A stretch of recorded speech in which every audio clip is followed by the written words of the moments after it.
Assalamualaikum warahmatullahi wabarakatuh. Saya Putrika Septiana Sari dengan NPM 5021108. Baiklah, di sini saya akan menjelaskan tentang pengembangan kurikulum 2013, kurikulum darurat dan kurikulum merdeka.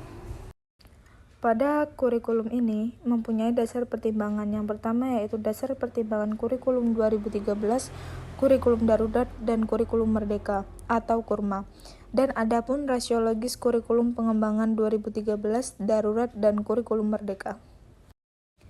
Yang pertama yaitu dasar pertimbangan kurikulum. Kurikulum K13. Kurikulum dapat dipahami sebagai semua pengalaman yang diperoleh oleh peserta didik dari proses pembelajaran baik di dalam kelas maupun di luar kelas. Agar kurikulum tersusun dengan baik sesuai dengan harapan, ada beberapa faktor yang menjadi pertimbangan, yaitu 1. Faktor peserta didik, 2. Faktor materi pelajaran, 3. Faktor pendidik, faktor pendekatan dan cara mendidik. Adapun karakter kurikulum 2013 yaitu 1. Mengembangkan keseimbangan antara sikap spiritual dan sosial, rasa ingin tahu, kreativitas, kerjasama, kemampuan intelektual, dan psikomotorik. 2. Kelola merupakan bagian dari masyarakat yang memberikan pengalaman belajar yang terencana.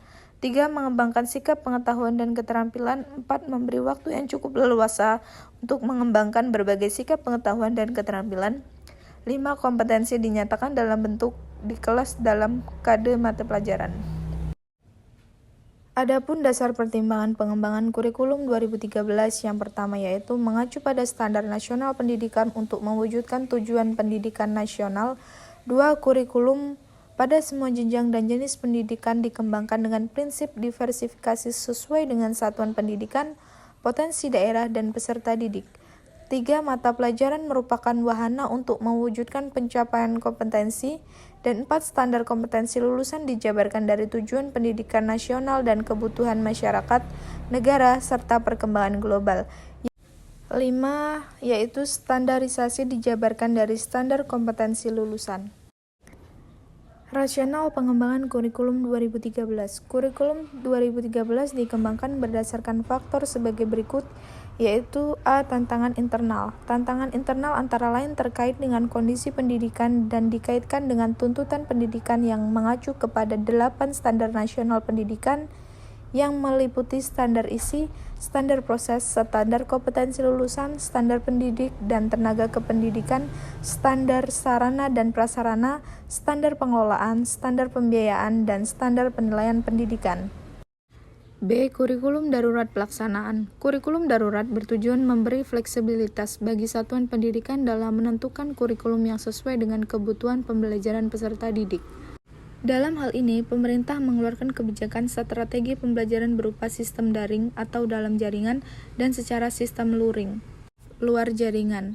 Pelaksanaan kebijakan pendidikan dalam masa darurat penyebaran COVID-19, sistem pembelajaran dilaksanakan melalui perangkat komputer atau laptop yang terhubung dengan koneksi jaringan internet. Untuk itu, kurikulum darurat dalam proses belajar dari rumah ini lebih pada pengembangan karakter, akhlak mulia, dan kemandirian siswa. Pemerintah juga bisa melakukan adaptasi pola pendidikan yang serupa dengan sekolah terbuka, ada pola persamaan, pendidikan paket B, paket C, bahkan ada pola homeschooling dan pola pendidikan virtual. Kurikulum darurat yang diharapkan dapat mempermudah proses pembelajaran pada masa pandemi. 7 Agustus 2020. Untuk itu, Kemendikbud memberikan 3 opsi bagi sekolah. Pertama, sekolah tetap menggunakan kurikulum nasional 2013, kedua menggunakan kurikulum darurat, dan ketiga melakukan penyederhanaan diri. C. Kurikulum merdeka. Kurikulum merdeka ini adalah merdeka belajar. Nadiem mengatakan, merdeka belajar merupakan konsep yang dibuat agar siswa biasa mendalami minat dan bakatnya masing-masing. Implementasi Merdeka Belajar merupakan terobosan Kemendikbud Ristek untuk menciptakan sumber daya manusia unggul melalui kebijakan yang menguatkan peran seluruh insan pendidikan. Kebijakan ini diimplementasikan melalui 4 upaya perbaikan, yaitu 1. Perbaikan pada infrastruktur dan teknologi, 2. Perbaikan kebijakan, prosedur, dan pendanaan, serta pemberian otonomi lebih bagi satuan pendidikan. 3. Perbaikan kepemimpinan, masyarakat, dan budaya. 4. Melakukan perbaikan kurikulum pedagogik dan asesmen.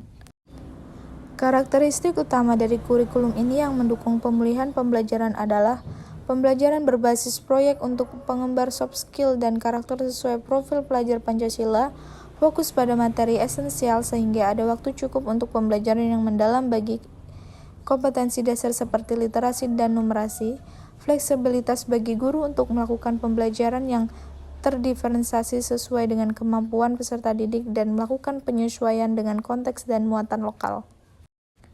Adapun keunggulan kurikulum merdeka yang pertama yaitu lebih merdeka.